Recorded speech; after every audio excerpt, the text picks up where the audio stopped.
उल्फत मुगल हमें अपडेट कर रहे थे और अहम खबर ये सामने आ रही है। ट्यूशन सेंटर के मालिक दो भाई हैं, उन्हें हिरासत में ले लिया गया। पुलिस ने बताया कि जेरे हिरासत अफराद में रेहान और फैजान शामिल है। यार मोहम्मद से इस बारे में तफसीलात जान लेते हैं। यार मोहम्मद, बताइए क्या डिटेल सामने आ रही है, मजीद क्या बताया पुलिस ने?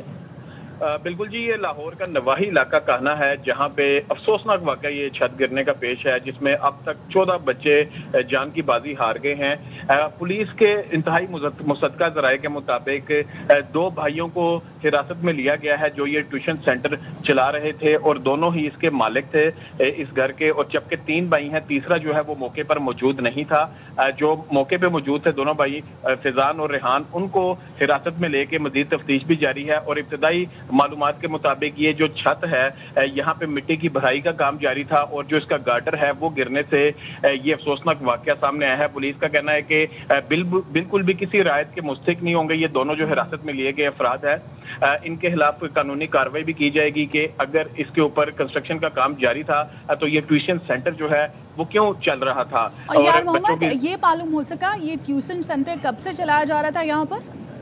देखें जी, तकरीबन 1 साल से ये ट्यूशन सेंटर चल रहा था और 6 महीने कबल जो इस पे काम शुरू हुआ था इस कंस्ट्रक्शन का, तो ये इंतहाई मतलब गलत बात है कि इस तरह से बच्चों को वहाँ पे पढ़ाया जा रहा था जहाँ पे काम हो रहा था। तो पुलिस का हुकाम का कहना है कि किसी तरह की इनसे रायत नहीं बरती जाएगी क्योंकि इंतहाई कीमती जानें जो इसमें ज़ाया हुई हैं उनका अजाला किया जाएगा और इनको सख्त से सख्त सजा दिलवाई जाएगी। और इनसे ये सवालात किए जाएंगे कि अगर यहाँ पे कंस्ट्रक्शन जारी थी और कहीं कभी भी ऐसा हो सकता था अफसोसनाक वाकया, तो क्यों ये चलाया जा रहा था ट्यूशन सेंटर और इसके अंदर कि इनको किसी की सपोर्ट हासिल थी या किस तरह से ये यहाँ पे बैठे हुए थे, इस बात की भी तफ्तीश की जा रही है।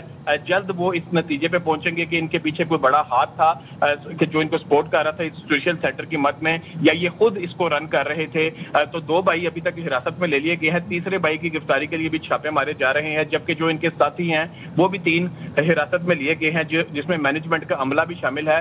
इसमें एक टीचर जमीला जिसकी उम्र 26 साल है वो भी इस वक्त जख्मी है, जबकि बाकी तमाम बच्चे हैं जो जख्मी हुए हैं और जो जाँ बाक हुए हैं। जी और यार मोहम्मद, ये मालूम हो सका कि कितना मंजिला था ट्यूशन सेंटर और क्या ये इमारत खस्ता हाल थी? बिल्कुल जी, इमारत खस्ता हाल थी जिसके बाद इसकी कंस्ट्रक्शन का काम शुरू हुआ था।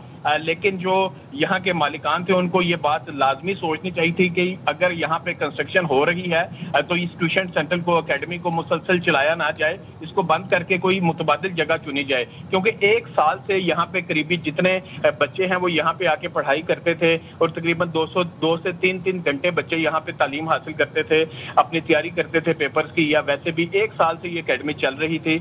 लेकिन किसी ने इस बात का ध्यान नहीं दिया कि कोई हादसा भी पेश आ सकता है।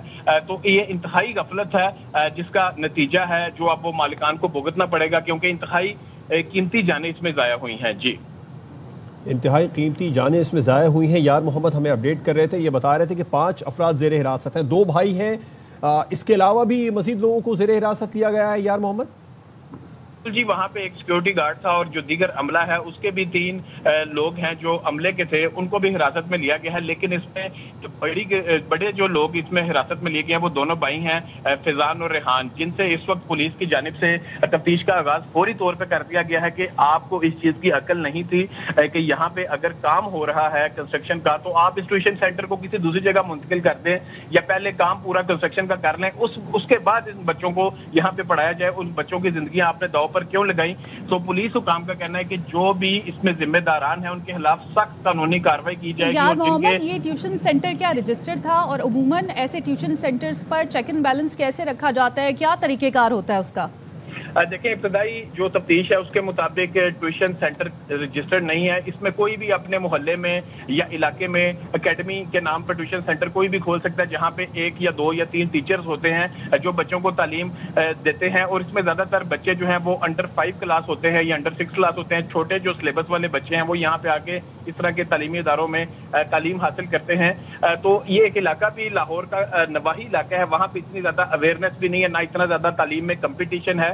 तो इसलिए यहाँ पे ये हादसा पेश आया। इनको कोई पूछने वाला नहीं था जो यहाँ पे इंतजामिया है या जो जिला इंतजामिया है, उनका जो सारा फोकस है वो दीगर मामला पे है कि सड़कों की तामीर की जाए, शहर को खूबसूरत बनाया जाए। लेकिन जो इस तरह के वाकयात होते हैं, खस्ताहाल इमारतों की जानिब किसी का ध्यान बिल्कुल नहीं है। और ये वाकया एक मुंह बोलता सबूत है कि कोई चेक एंड बैलेंस नहीं है, ना ही कोई अदारा आके इस तरह की जगहों को चेक करता है। जी राइट।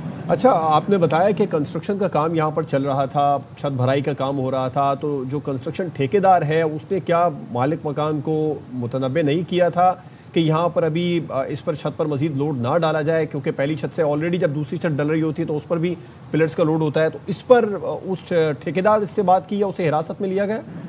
देखिए जी, ठेकेदार ने तो बिल्कुल इस बात पे आगाह किया होगा और मालिक का अपना भी इस चीज पे फोकस होगा कि ऐसा काम हो सकता है। लेकिन जब ट्यूशन की मद में फीस आ रही हो, पैसे आ रहे हो, तो ये लोग इस बारे में बिल्कुल नहीं सोचते कि किसी की जिंदगी जो है वो कितनी इंपॉर्टेंट है। अब मासूम बच्चों की जो जान गई है उसका जिम्मेदार कौन है, ये तो हुकूमती अदारों को भी सोचना चाहिए कि जितनी भी लाहौर में इस तरह की इमारतें हैं जो खस्ता हाल है या जहाँ पे कंस्ट्रक्शन हो रही होती है, ना वहाँ पे रहायश होनी चाहिए और ना ही वहाँ पे इतना बड़ा काम की तालीम हासिल लेकिन यार करेंगे। मोहम्मद, एक साल से ये अकेडमी चल रही थी, क्या किसी पड़ोसी या किसी इदारे ने इस पर एतराज़ किया कि एक जानिब इसकी छत पर काम हो रहा है, दूसरी जानिब नीचे बच्चे पढ़े, 35 बच्चे जिनकी उम्र भी बहुत कम है, तो